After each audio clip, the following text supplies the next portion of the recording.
Hi, this is Dr. Carl Goldkamp. If you're interested in learning about the ketogenic diet like I was, to save my own life, then this is probably the podcast for you. 8 years ago, I knew nothing about it. 6 years ago, it saved my life. 3 years ago, I started researching and talking with some of the authorities in the field and attending medical conferences about this to understand why and how keto so dramatically changed my and my wife's Judy's lives. The purpose of this podcast is to share our journey of discoveries with you in understanding how keto is so effective in improving so many different conditions, from obesity, epilepsy, diabetes, infertility, MS, Alzheimer's, heart disease, to name a few. So take a step away from all the hype you've probably heard and roll up your sleeves with me and join me weekly to explore this living miracle that anyone can access. We'll talk science, we'll talk food.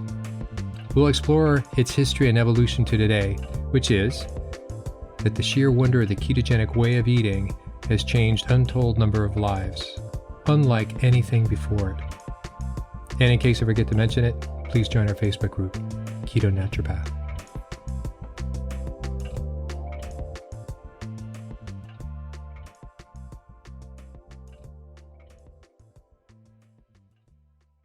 Welcome to Radio Naturopath, the call-in talk show about health and natural medicine. It's May 22nd, 2019. I am Fran Storch, ND, naturopathic physician. I'm here with my co-host, Ron Manizza. Hey.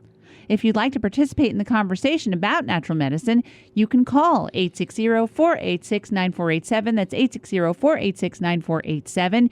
You can also email me at radionaturopath@gmail.com.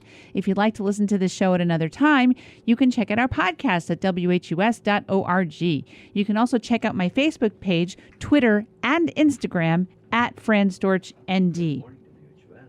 All right. Today, it's my pleasure to once again introduce my very special guest, Carl Goldkamp, ND, naturopathic physician in Bern, North Carolina. Carl is a naturopathic doctor, acupuncturist, certified in Chinese herbal medicine and environmental medicine. He was the first graduation speaker at Bastyr University to graduate with 2 degrees, Doctor of Naturopathy and also an MS in acupuncture.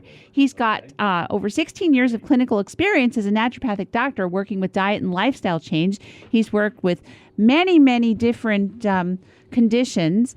And he's also treated people with environmental exposures, designed detox programs, and tested for genetic variants to more specifically support detox pathways with targeted nutrition.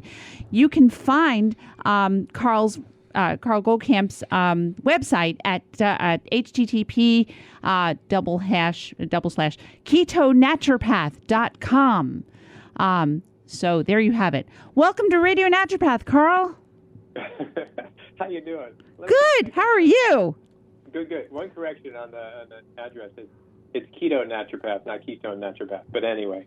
Okay. Yeah, oh, yeah, right. Keto Naturopath. It's not the word ketone, then naturopath. It's just Keto, then the word naturopath. And it's all lowercase, one word. Got that. You got it. Sweet. Anyway, good to talk to you again, Frank. You too. How's the weather in North Carolina? Well, we moved down from Cape Cod, and we lived there about 5 years in southern Connecticut, and the spring lasts a few hours here. Right now, we are in the 90s this week, and next week I think we'll get into the hundreds, and I go, in May. Oh, my God. Wow. Huh. Yeah. The spring lasts a few hours. More or less. That's it. Wow. Exactly. But it really presents the question, how long does it take to fry an egg on the hood of your car come August? Oh, my goodness. There you go. Wow. Well, you'll have to experiment with that and get back to us. I know, right? Yeah. Had a lot of suggestions of how to cook it too, right? Oh my goodness. So, since I spoke to you in February, it really sparked my interest in the keto diet, and particularly in your version of it, which is the carnivore keto diet. I have a number of patients who were already doing the keto diet before I spoke with you. And then since I saw you, there were a couple of patients who came in who I thought that keto carnivore would be appropriate for them. So I started them on it. As yet, nobody has stuck to it 100%. but perhaps you have some advice about that. So, Carl, please start wherever you'd like. The first question I have is, what do you actually eat? Or, if there's something more important, please start there. No, it all comes down to, in the end, people have objectives, like usually it's losing weight and so on. That wasn't the case with me, but if it can be sustained and if they enjoy it, then it will work. If it's, an active discipline for a short period of time, it's not going to work. That's the way it goes. So, what I found, I've worked with patients up at Duke with Dr. Westman. I got to sort of see his program, which was pretty much the legacy of Dr. Atkins, and it was all good. But when, and I really love the teaching of the man because he's very candid and open, is that, he said at best we get 50% success rate, which means of all the patients they see, and it's mostly insurance patients, it's not the affluent people who can pay out of pocket, though a few do come through that door as well, that 50% of people, and my guessing is closer to 60%, just it doesn't take with them. And so the reason is why. And so I think people need to be coddled a little bit and you sort of start with a food list, but it ends up being pretty intuitive. And we've worked with people that are a Hindu vegan. How's that? Not only they're phobic of animal meats and they're strictly vegetarian, and that's a hard place to begin. So we had to work with saying, can we try little eggs? That didn't work. So we had to go to powdered eggs, and we did some nutrient SpectraCell tests and said, I just feel badly for you because, you're flying above the trees and I don't know when we're going to crash, and I don't perceive we're gaining any altitude here. And so we micromanaged her to, gradually building out other foods she can eat. So the reason I say that, it varies from very difficult for people to come in, and she was actually a very successful person in the end. But so what I eat, I don't really eat, and it's not an active discipline until after 12. I would say I'm primarily carnivore, but I think I disqualify myself in that because Judy tends to make, keto, call them crepes or pancakes, which are carb free. And so obviously that's not, chomping on something meat. So except for those exceptions, I'm pretty much all meat. But so what does that mean? I've learned to like liver, and I obviously like eggs, and I like that because of the choline source, among other things. It's one of the few fatty organs of the bodies that is easily accessible in the supermarket. So we blend it up, we cook it and we blend it up, and I make liverwurst. So I have a stash of liverwurst for my fallback. What else do we have? You find your snack foods are, make them interesting. We make our own mayo. We have a stash of, already cooked bacon that we've cooked. And so there's that. Then it comes down to really, what are you going to do for the one meal a day, which is dinner, 5:30, 6 o'clock. Primarily, it is meat. We do have our supply of salmon, so we have that. We have some chicken. We have some pork. And I just find this lifestyle is so easy. And so the question is it satisfying? And it becomes satisfying when you just let the discipline go. The discipline meaning, how much should I eat? How many grams of proteins? I mean, I measure that once every other month now just to make sure, am I on track? But other than that, I'm going to eat to being full. And so that's it. So it works for me. For others, they come from such a processed food perspective that for them, the big step is getting away from processed food, which is clearly kind of what we all did naturopathically, is like get the junk out and have it be real food. If you're onto whole foods, what we call, then it's an easier place to start. Then we're simply making better choices. But if you're a processed food person and you've rationalized it in your life because you're so busy, so you stop by McDonald's, or actually you can do this on McDonald's. There's some good choices there. But, or you've got this little bag of things and that little bag of things, you have to sort of drop that. And so that's hard. If you have a lifestyle that's been bag food forever, having to go to whole food is a big step. But once you're into a keto or carnivore or not, just going to whole food is a huge step for a lot of people. Yep. And that's clearly been the big difference. So we've done a number of coaching groups, started for free, and then gradually have elaborated our course. And made it more expensive, I should say. And so what we found is the biggest differentiation was those who are processed food addicts, pretty much, and those who weren't. And that's a big step. So once you're into a whole food-ish orientation, then it's simply saying, all right, what do we drop? Which is really the grains and the starches. But the controversies that are in front of us now, especially as a naturopath, is that you could drop, there is no such thing as essential carbohydrate. Absolutely no such thing. And the challenge of what about fiber? That's being challenged too. Is fiber really necessary? And so we go, wait a minute. You need fiber to make the short chain fatty acids, butyrate. Oh, really? Butyrate? Well, butyrate is what you get from the ketogenic diet. This is dogma for hundreds of years, and certainly deep into our naturopathic philosophy. Your phytonutrients and so on and so forth, weren't they essential? Well, not if you go to the Arctic. Not if you, right. That's a great example. Or the Mongolians. Mm-hmm, both of them. And so that brings up the research a guy named Stefan Johansson did back at the turn of the century. He was an Arctic explorer. He ended up at Dartmouth, and he started called Cold Regions Research. But what he did, he spent about 6 years with the Inuits back when it was an unpolluted part of the world, and he ate like they ate. And when he came back to the United States, he was actually Canadian of Icelandic origin. When he came back to the United States, he and one of his explorers said, vegetables and carbs are not necessary. And guess what? You can study me. So he went into, I think it was Mount Sinai, and let himself be studied, he and his colleague. And so they stayed in the hospital for a couple months, and then to really measure everything they ate, totally study them, do blood work and so on and so forth. This is now the early 30s. And so after a couple months, they said, well, you can go home, but just write down everything you eat. We're assuming you're going to be honest. And so they tracked him for a year, and they found there was no ill health. And so that was the beginning of it. So this is sort of just rediscovering what has been discovered before, but it was, not a popular message to bring across to the public. Right. Yeah. And one of the, of course, there's all these criticisms that absolutely, like, if you don't have the fiber, what's that going to do to your microbiota? Right.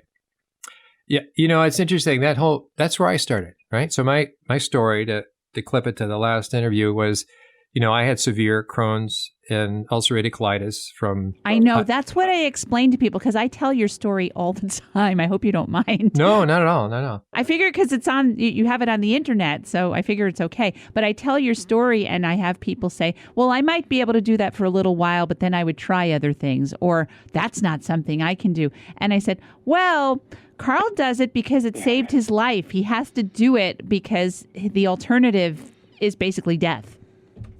Yeah, that is the grain of sand, perfect place to begin. It's what is the person's motivation? Back to the whole Viktor Frankl thing of being a survivor of World War II, the Holocaust and everything, and that, he came out, you say you need to have a reason. People either change because they have to or because they want to, but usually it's because they have to. Right. And so you had no choice.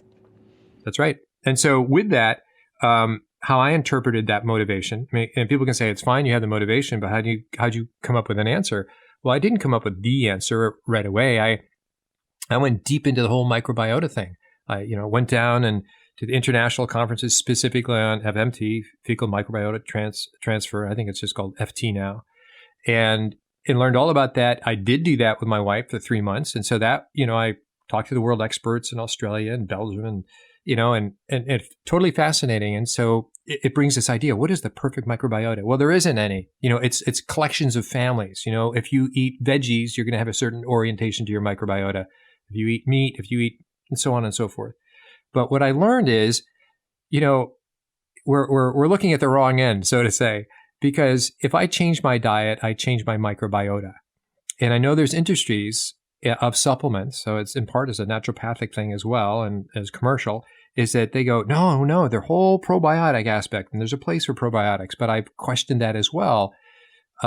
I think it's very useful post antibiotics and making sure you don't create harm because of using antibiotics. But however, trying to guide your microbiota by taking supplements outside of an acute situation is bogus in my ideas. Your microbiota is created by your diet.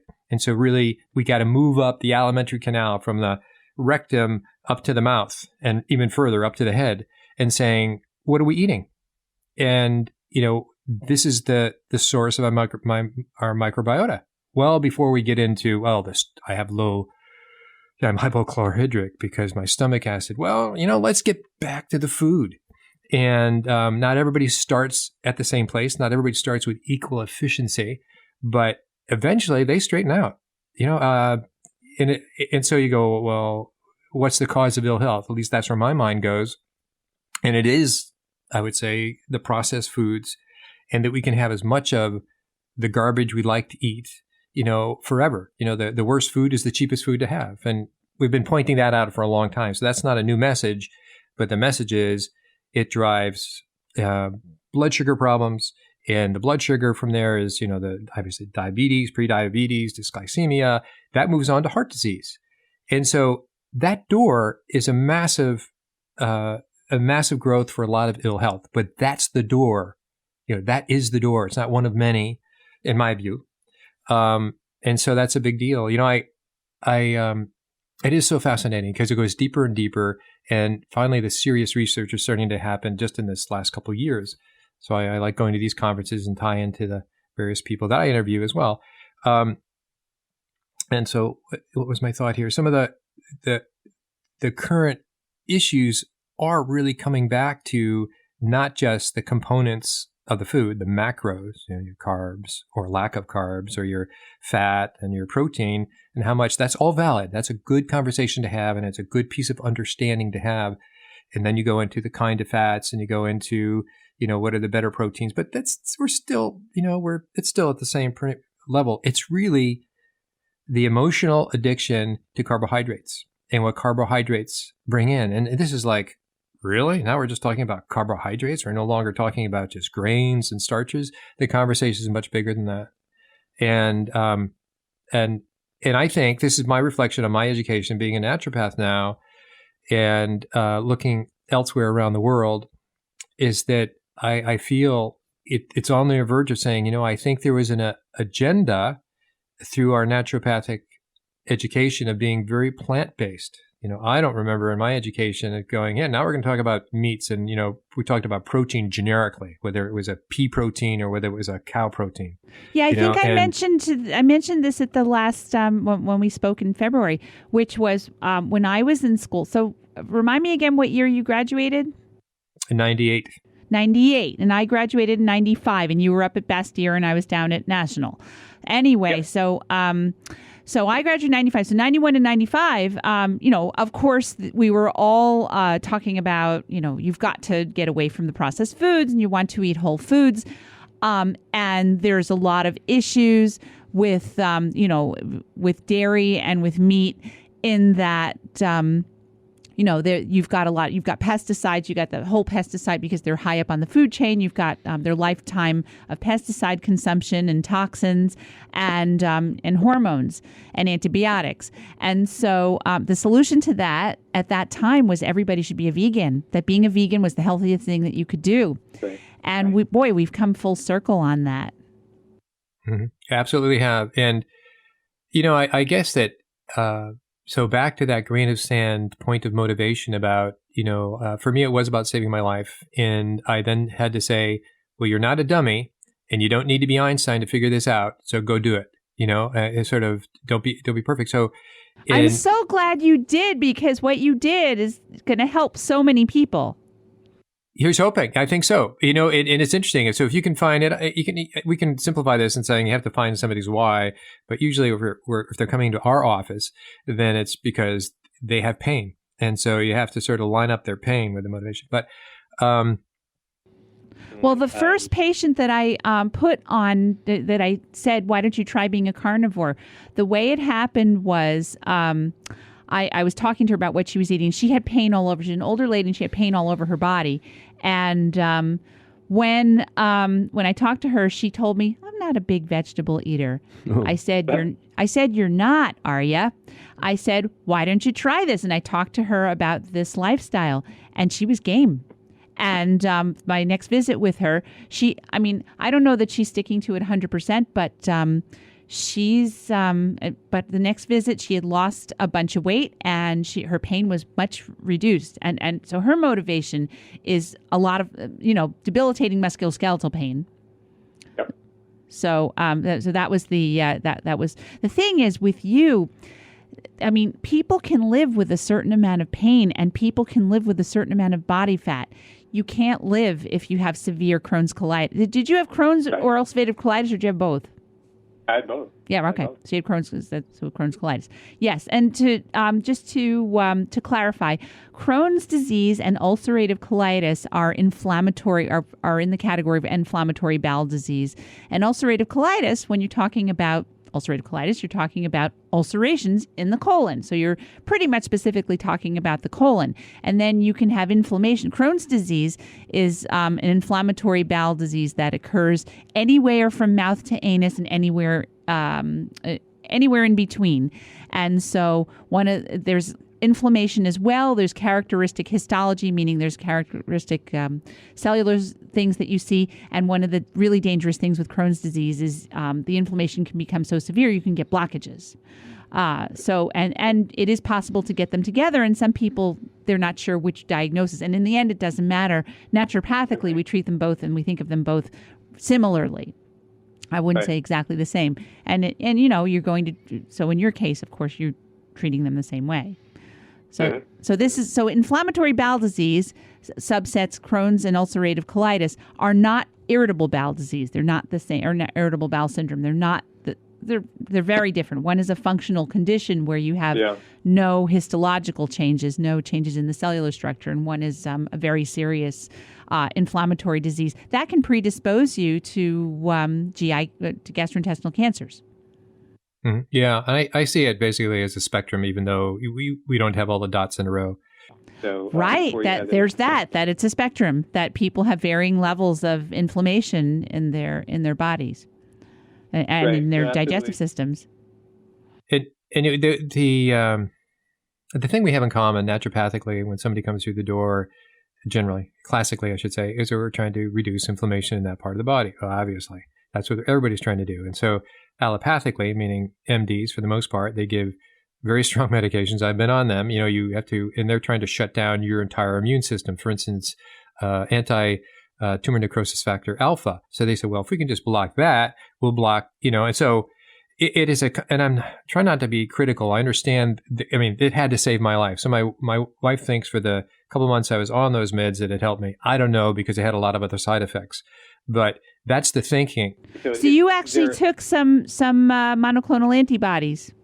Oh, absolutely. No, when nobody else can help you, and I had reached out to a number of other NDs, and it was just too light. It was just not heavy enough, and because most NDs don't go there, it's just like, you're beyond my help, buddy. Right. I'm sorry, or well beyond any probiotics or whatever supplements. And so you're left with, shut this down no matter what. I don't really care. I'm not judging. Please shut it down. And so they do that. First, they think they can shut it down with steroids. And if that doesn't work, they go, oops, well, the biggest cannon just got removed from the scenario. Now, where else can we go? So you basically do monoclonal antibodies. And there's a couple of meds. I don't remember all of them, but the big one is adalimumab or Humira. Yep. Yeah, there should be a class action suit against that. But, and also, and Remicade is another big one that I see people. Yeah. And so when you realize that it may be something, it's not like you're... So wait, back up. So what's your issue with adalimumab?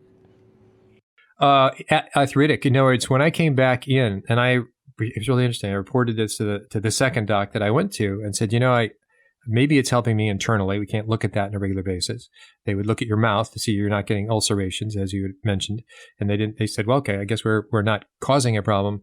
But it was incredible arthritic pain, especially low back and knees. And so I would almost crawl into the office by saying, well, maybe that's better, but this certainly, was gotten worse. And I've never even had. So the adalimumab gave you severe arthritic pain, musculoskeletal pain.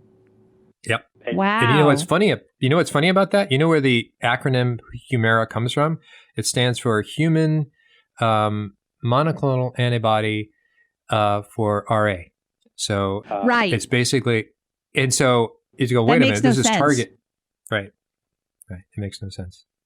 Right. And they give the monoclonal antibodies for a variety of inflammatory conditions. You'll see it given for, if you see the ads on TV, they give it for inflammatory bowel disease, acne. I haven't seen that advertised. I didn't know they did that, but they definitely give it for psoriasis and psoriatic arthritis, and they give it for. I've seen it. I'm pretty sure they use it for asthma sometimes.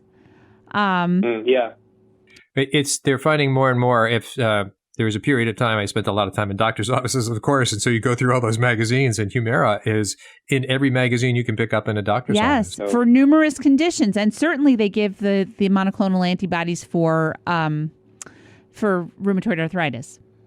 Right, and so you get so caught up in the medication and the side effects of the medication, and it goes on and on and on that here, take me, but there's 100 people like me. Take me that says, I haven't been on medications for 5 or 6 years, and I have no arthritis, and I am good.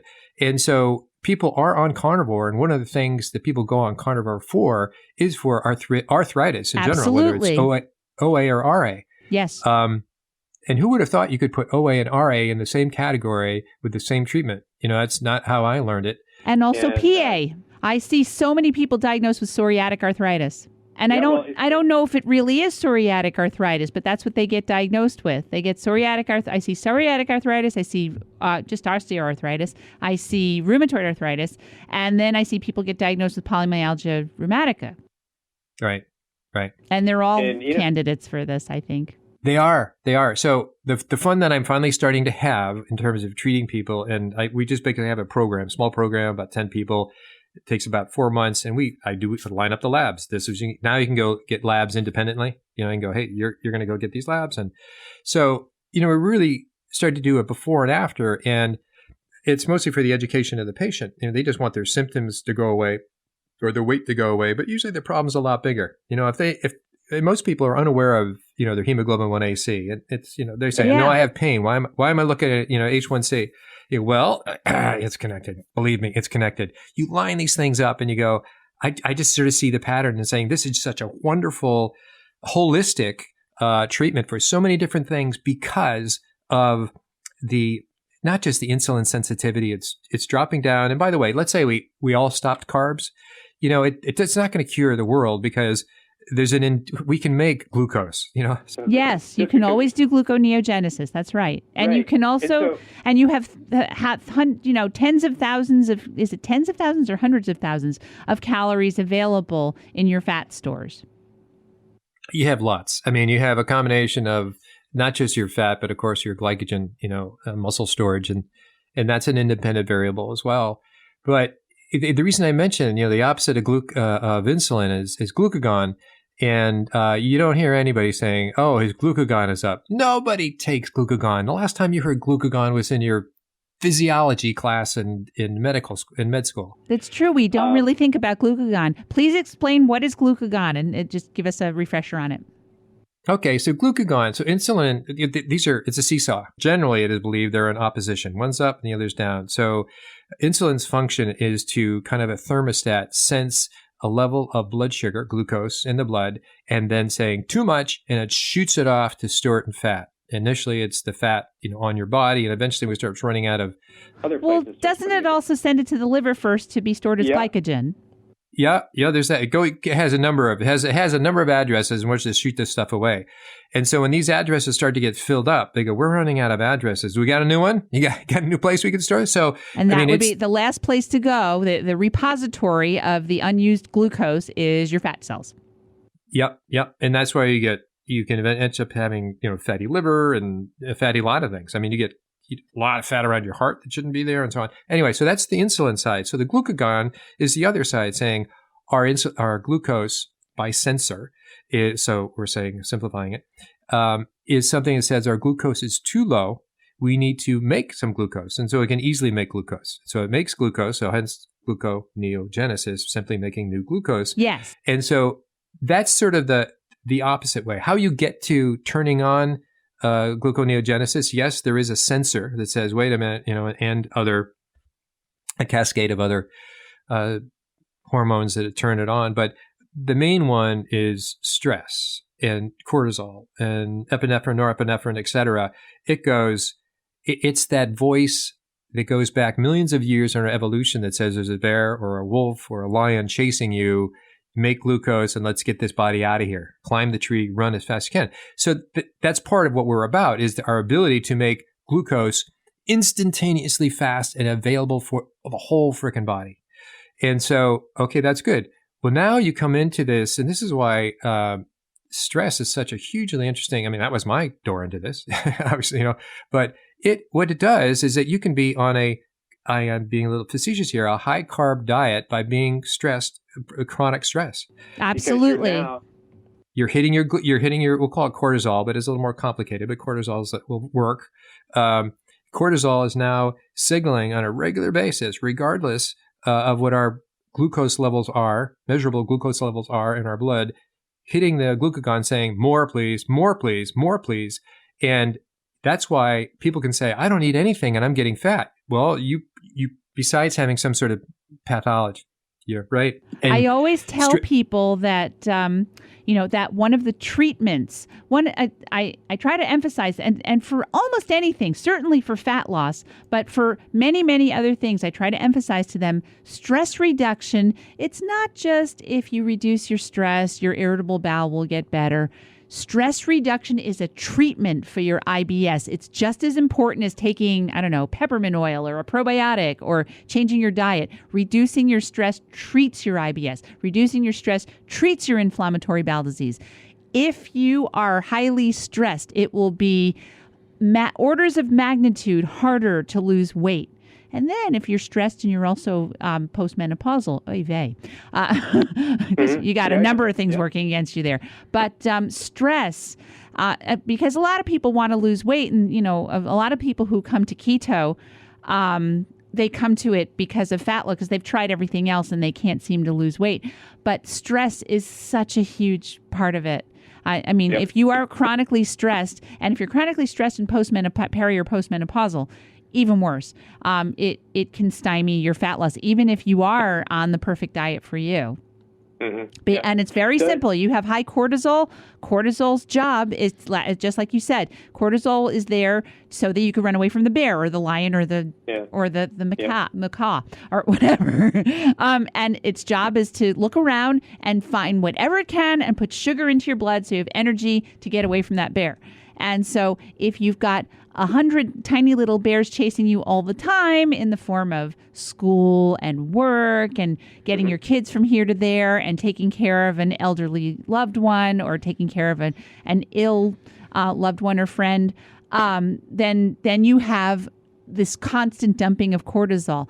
And while that's going on, it's going to be very hard to heal from most things. And yet, I talk to people about stress. Sometimes you have to deal with harm reduction because they're just not going to be able to get away from some of their stressors. So you talk about, doing all the restorative activities, taking breaks, taking rests, and taking some supplements like, your ashwagandha and your rhodiola and your eleuthero and your ginseng and, name your favorite adaptogen, et cetera.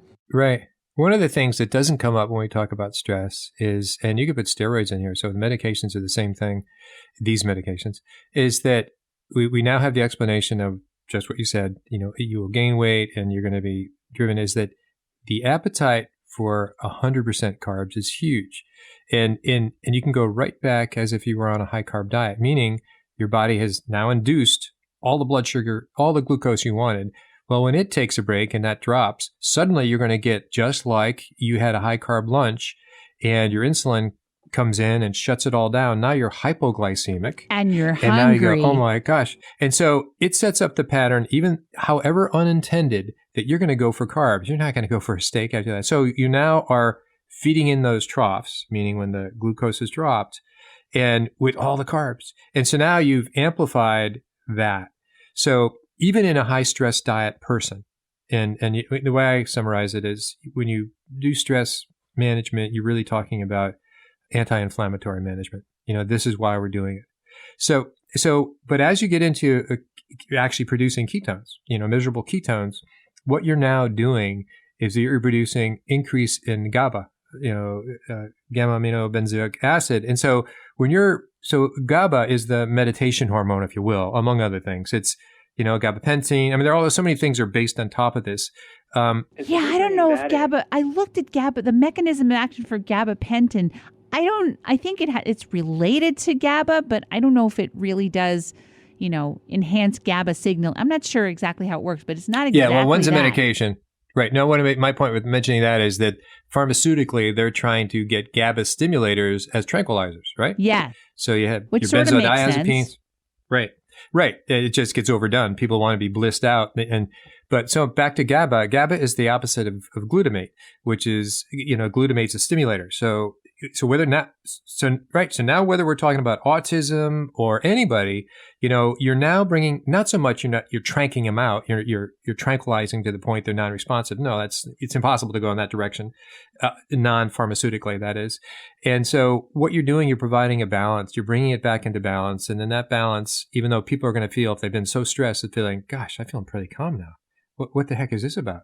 And they get this consciousness, and this is where they get this sort of mental focus as well. So it's like this voice comes into their life and their head by saying, I just feel good breathing right now. I don't have to do all these other things. And so that's kind of the first step as you start stepping away, but that's a side effect. So when you lower your carbs, you make more GABA. Too big of a step. When you lower your carbs enough. So I shoot for 20 or less, which is the classic ketogenic diet. Wow, that's low. For some, Yeah, well, actually, I don't do any carbs now at all, so it's even lower. So when you get to wherever it is with you, and I tell for our program, we start everybody with we're shooting for 20, and this is how we're going to do it. And after this becomes effective, you can, if you really want to, you can start increasing your carbs and find out where you lose that effect. But let's start in a place we know will create a positive effect. So dropping your carbs to the point that you are now fat adapted, right? Because you're also either burning your fat or you initially increased your fat, and keeping your protein, equal, not higher or lower. Is that's when you're going to start. It's the ketones is the producing of the GABA, the lowering of the carbohydrate forces the fat metabolism. And so that's it. Just had to put in a few steps there. So some patients come in and they're like, all right, I'm all for this. And they go keto carnivore. Don't they get the keto flu? Not always, actually. Okay. Keto flu. What's that? Yes. Please Whoa. explain. Please talk about that, because people always talk about it. Talk about it and talk about ways to help it. Yeah. No, I think that's a good topic. And I think it represents really the transition. You have to get people to say, hey, body is making a transition. This isn't like a hack. I hate that expression. This isn't a biohack. This is metabolically changing your system slowly. So it's not just about producing ketones.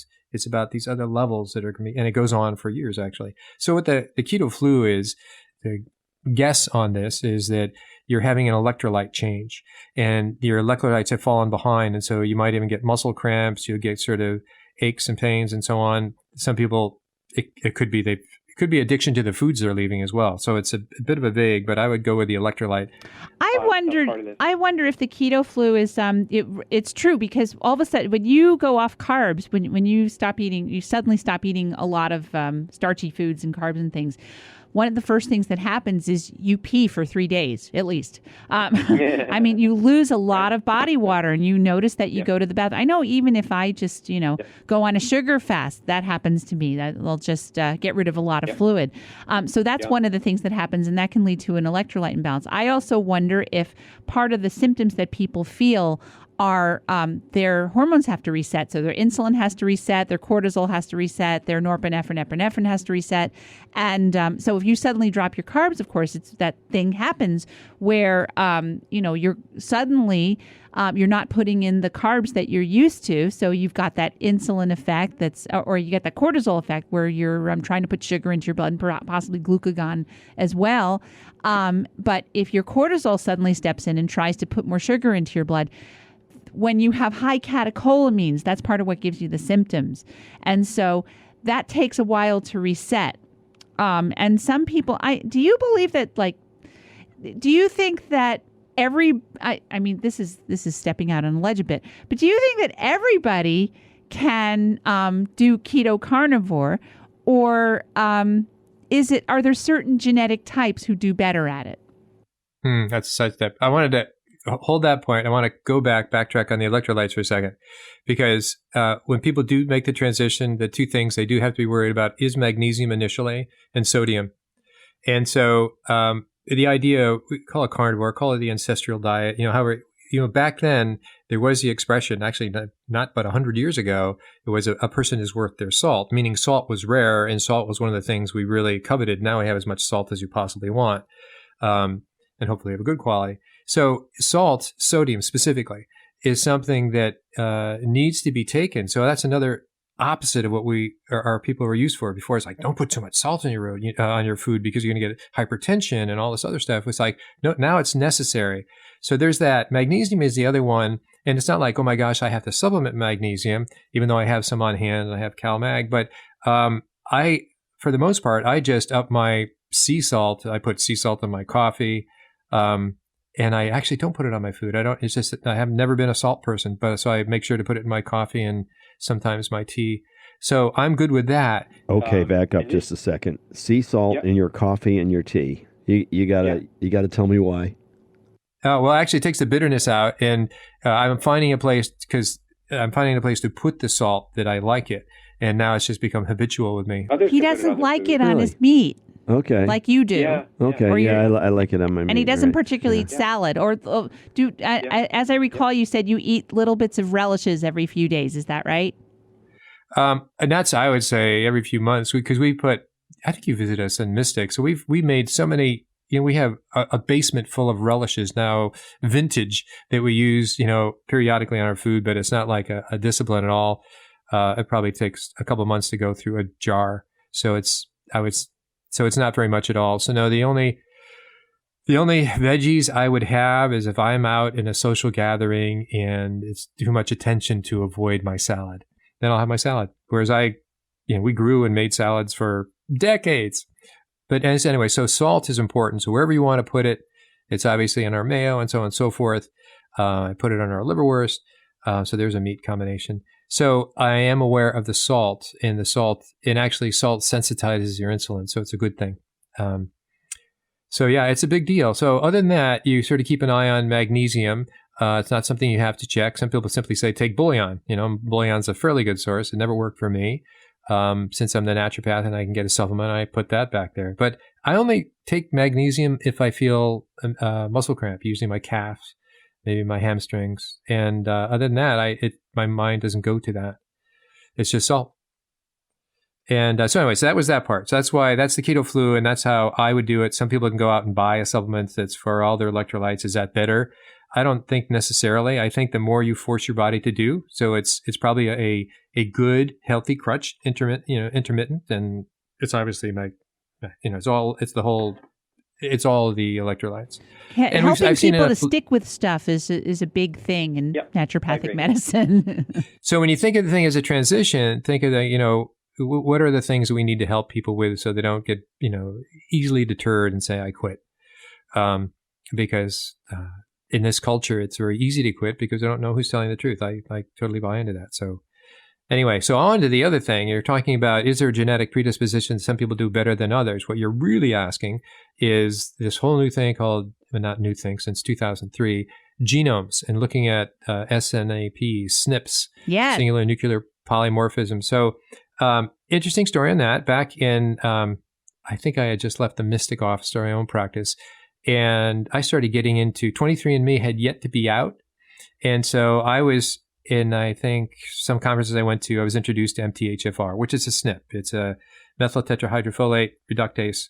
And so a SNP is a one amino acid mutation for a common enzyme. And when we say SNP, it's just an abbreviation for single nucleotide polymorphism. Correct.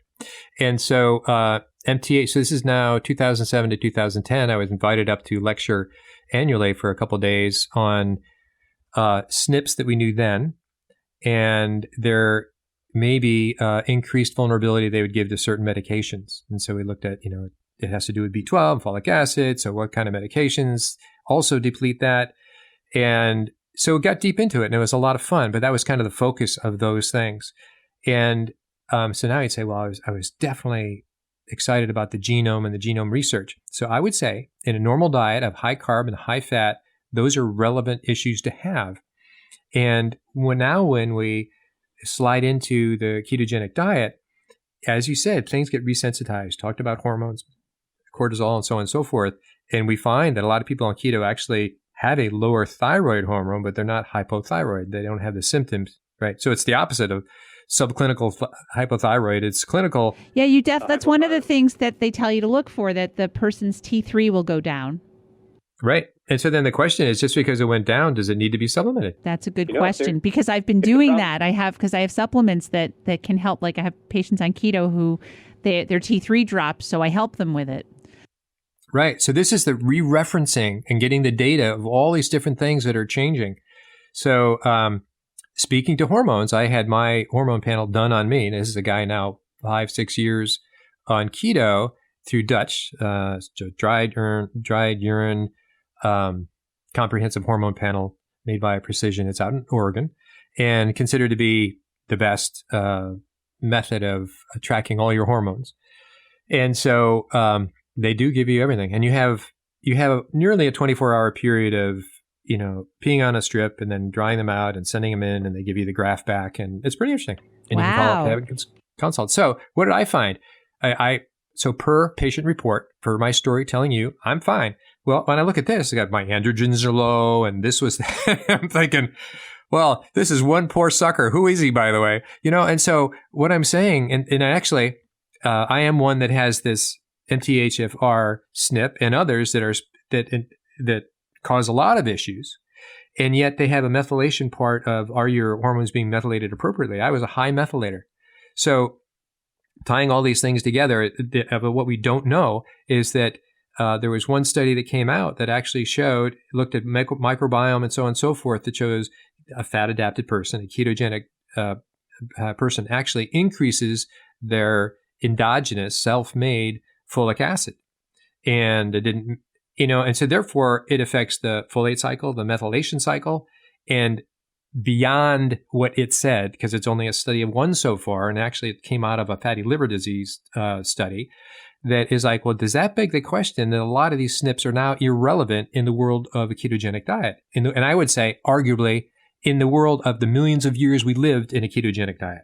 And therefore, these genes were primarily only a problem in the standard American diet. Yes, and the standard American stress and lifestyle and toxins and all that stuff. Right. So it's a big divider. No, we're certainly not in the position now when a patient comes in saying, are you a keto or not? But maybe that day will happen. But it is a subset of, then you go, well, do I treat their thyroid? Because they're fine. Do I treat their hormones? Because they're fine. Unless there's a problem, I tend not to treat them. But so that's what I saw on me. And that was, more detailed than I cared to go into. And certainly for most people, it's going to be overkill, because you're going to want to summarize and saying, this is what we're going to do. But if there's no problem, I'd say, let's move on. So I went back and consulted with them. It's interesting. And they're a great company. They know nothing about the effects of ketogenic diet on hormones. So they're in their box like we all are. We know X, and X relates to all these other things, but their specialty is looking at this graph and telling you what's high and what's low, and standardly how to treat that. Interesting. And so I go back to, there's companies like Strategene. Now there's a lot of genome analysis companies out there that are more than willing to tell you, this is your perhaps dangerous SNPs, dangerous mutations that need to be treated, I would now say, I'm not quite sure anymore. I was one of the homozygous MTHFRs and my COMTs and my PEMTs, which has to do with choline metabolism. And so my summary is I look for, I think choline is very important. I do look at, these SNPs, but I don't put as much emphasis on it as I used to.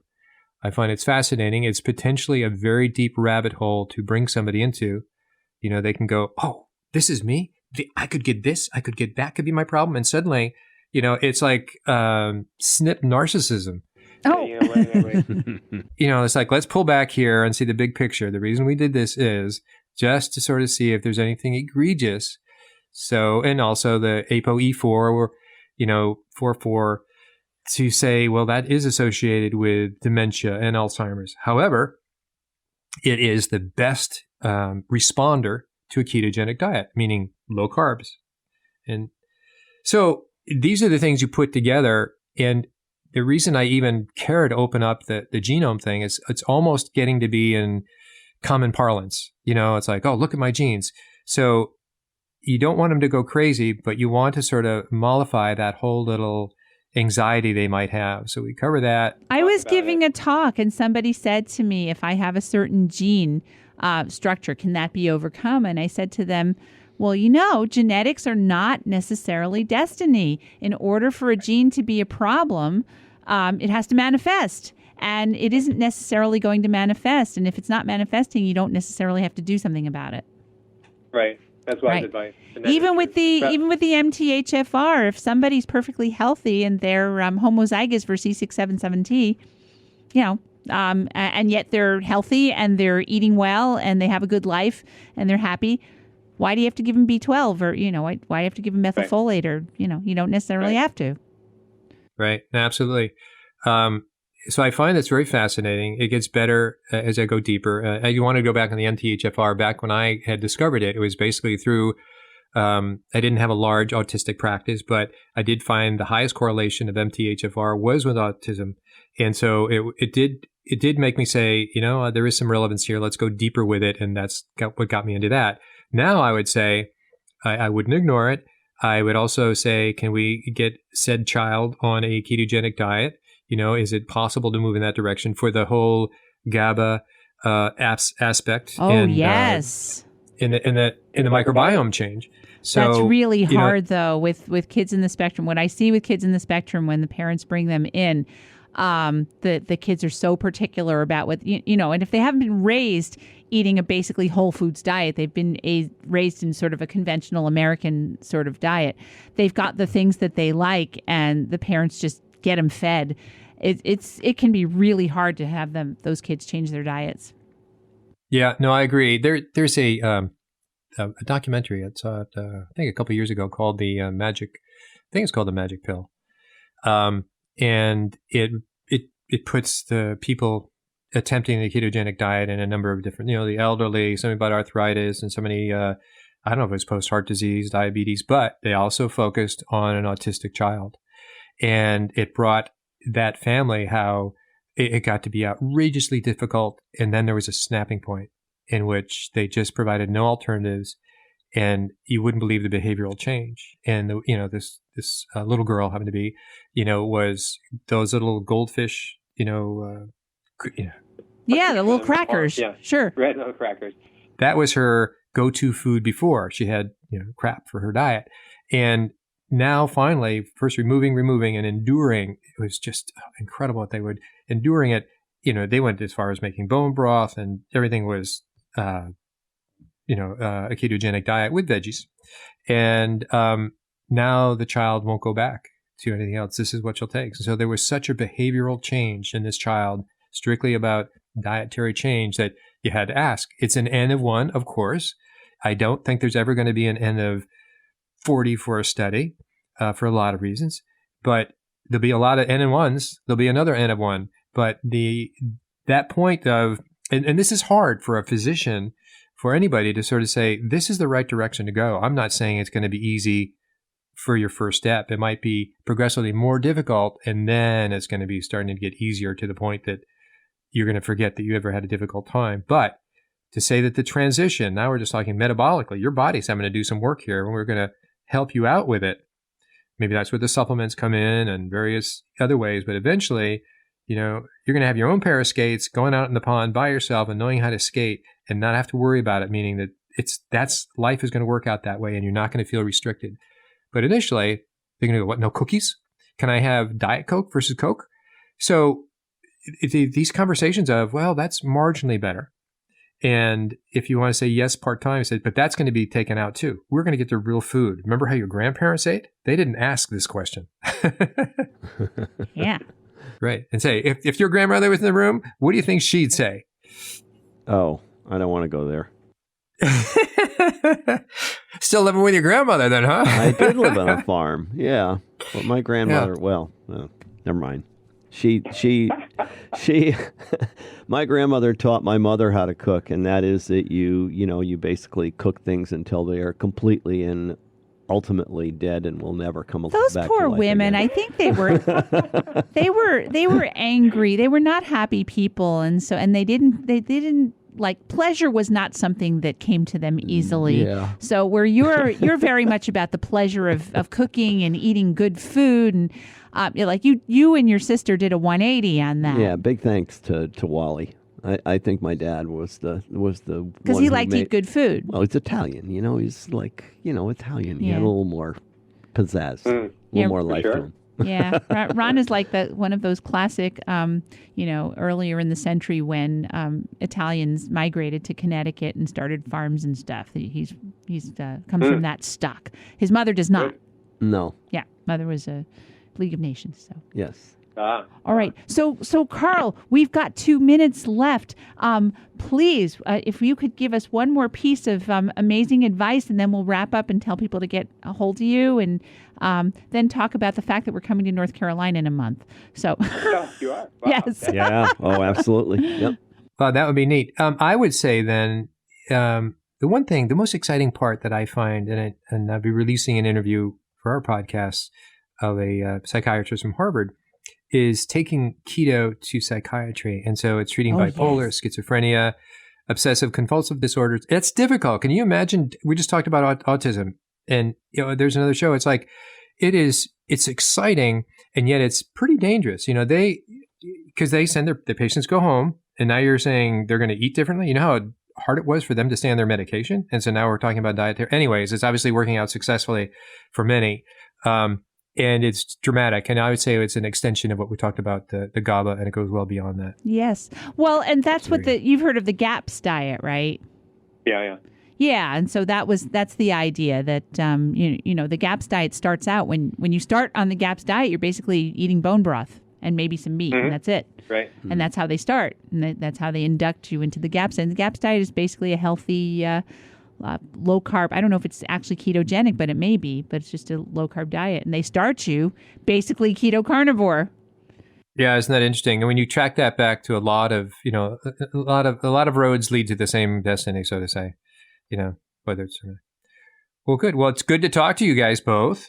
I have to know, right? So we will talk more down the road, and please tell me when you get in North Carolina. Yes. Oh yeah, we'll let you know. So if you want to reach Carl, if you want to learn more about Carl's website is ketonaturopath.com. That's KETO naturopath.com, and you can read his whole story, and that has information about how to get hold of him. Did you want to tell us any other ways to get hold of you, or is that good? I think that's fine. We have a Facebook group with people have to answer questions to get in, saying they're just interested in keto, and those are pretty much the two. We're working on a larger program from my experience of working with people to kind of really help people for the period of 4 months to make a transition for serious issues. Okay. Well, it's been fantastic to talk to you again. Very inspiring, and your enthusiasm is infectious. And just what you have done, what you have shown and what you've demonstrated, you're doing very, very important work. And thank you for doing it. And I'm really pleased and proud to have you on and support these ideas. Yes, it's exciting both ways, and the fact that we knew each other before. Well, thank you, you guys. All right, care. you take care, Carl, and hopefully we'll see you next month. You bet. Hi, this is Dr. Goldkamp. I thought I would take a moment of your time to tell you about something that we've been working on for a long time, and that is our product of C8 Keto MCT oil. How is it different, and why would you even care about it? It's the highest purity you can find in the market, which is 99.7% caprylic acid triglyceride. And by the way, that's backed up by a certificate of analysis. It's not just me making up these numbers. But I think the bigger story behind our C8 MCT oil is not only that it is the most efficient way for you to create ketones naturally, and that is all three ketones, your beta-hydroxybutyrate, your acetoacetate, and your acetone. That's important. But the other part is it supports sustainably harvested palm oil. Why would you care? Because all the other C8 oil products out there, not the MCT oils, but the C8 MCT oils, some people call them ketogenic oils out there, they come from palm oil. And palm farming, specifically palm kernel farming in Southeast Asia, is decimating the rainforest there. Absolutely. You go on right now to Google or to YouTube and say palm oil Southeast Asia, and you will be in tears at the end of 10 minutes when you see the destruction that's happening. This is not part of that. This is the exception. So it's called RSPO, Roundtable on Sustainable Palm Oil. You have to apply for it. You have to be audited by them. And it's a long, rigorous process. And it took us 2 years to bring this product to market. I hope you care. And I know you'll care about the efficiency in which it helps you make ketones. By the way, we don't drink this like it's a fluid. We put a little bit in our coffee. We make our mayonnaise out of it. We make various salad dressings out of it when we have a salad. It's basically I hate to say crutch, but it's my aid to keeping me in ketosis when I want to be in ketosis. It's fast. It's long-lasting, certainly longer lasting than exogenous ketones, and much more holistic, as I mentioned, with all three ketones. That's about as much as I want to say. I hope you look into it. I hope you take your ketones readings on a regular basis, along with your glucose. If you do, then you really value this product. All the best, and I thought you should know.